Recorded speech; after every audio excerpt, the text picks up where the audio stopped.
Hey there, welcome in. My name's Josh, and today we're talking about practicing.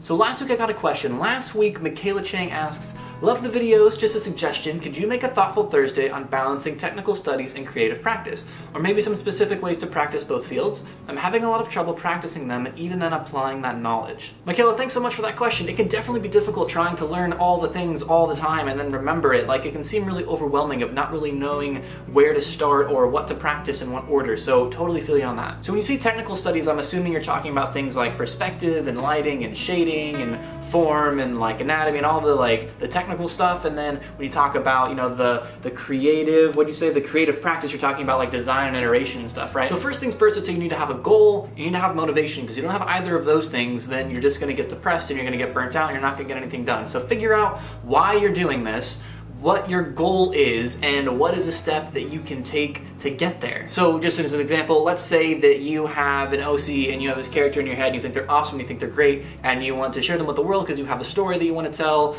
or whatever. Let's just say hypothetically that's your goal, that's your motivation, right? So start trying to do that. Start trying to make that goal a reality as best as you know how. I know it's intimidating, that feels stupid, you feel like an idiot, like how am I gonna do this amazing thing I see in my head, like I don't know how to do it. It's like just try and just start, because you're very quickly going to run into problems, and that right there is your answer. Once you run into a problem, put all your emphasis and all of your effort into determining what that problem is and learning about it and fixing it. I feel like that there's a lot of pressure to create finished pieces, and that, that you were judged by how many finished pieces that we can fully render and create. It's like, that's just trying to stay within our comfort zone, right? Like, don't stay in your comfort zone. Try to get out of your comfort zone. Get rid of the notion that you're judged by how many finished pieces you can upload to DeviantArt or ArtStation or Instagram or whatever, and just put a lot more value in sketches and practicing, because that's where you're actually going to learn. But if all your pieces take hours and hours and hours because you're spending so much time trying to polish it and make it look amazing, then it's only natural that you would forget what you're learning because you're trying to do so much all the time. And then by the time you start a new painting, you're like, wait, what did I just do? I just spent 4 hours something, because you were like watching a tutorial half the time and copying what they were doing. So just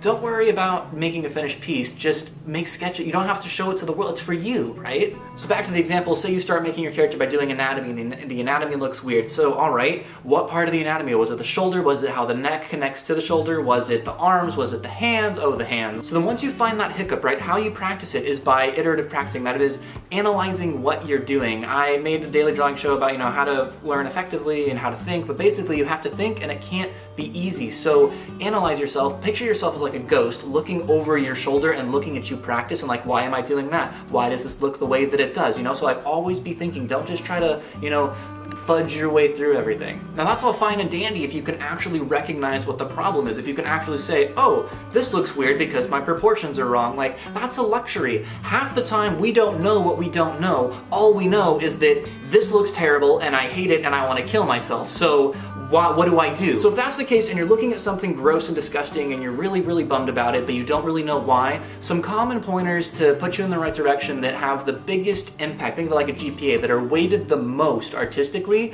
are perspective, form, which is lighting and shading, and proportions. Those three things, if you can get those solid, your quality of art will improve dramatically, especially proportions and especially perspective. If you're doing environments, one of the ones that's weighted really heavily is composition. So if it's environments, your composition is probably whack and probably wrong. But again, if it's not composition, then it's perspective, because perspective is so important. When in doubt, if you don't know what's wrong with it, it's probably your perspective. And then Michaela, about the second part of your question about the creative practice, the design and the iteration, like, don't worry about that. That'll come later. Once you actually know how to, put things on the page, once your draftsmanship increases, once your hand stops fighting your brain, the design will come so much easier. But it's really hard to design when you don't even know how to draw, right? So don't worry about the creative stuff. You already have a bunch of stuff in your head. Like, don't worry about the flexing your creative muscles for a little bit longer. That'll happen over time. That'll happen over naturally. Don't even worry about it. Just focus on the draftsman side of things first, and the creative side will sort itself out a little bit later. Promise. So to sum up, don't worry about finished pieces. Don't try to bring everything to a render. Just start on the thing that hypes you up. Once you hit a roadblock, dive into that roadblock with everything you have and be okay with just practicing that roadblock. Don't be stressed of, oh, I'm wasting too much time doing this, I should be doing something else, all my buddies are posting polished things and I'm just doing these sketches, like, forget about it. Honestly, it's fine. Just, you're not wasting any time, you're exactly where you need to be, just focus on those studies, on those things that are giving you a hiccup, and once you've done that a few times, go back and try again and you'll see the results of your labor. So don't worry about finished pieces, just do a bunch of sketches, just do a bunch of practice, and you'll make finished pieces later once you learn the lessons that you need to, okay?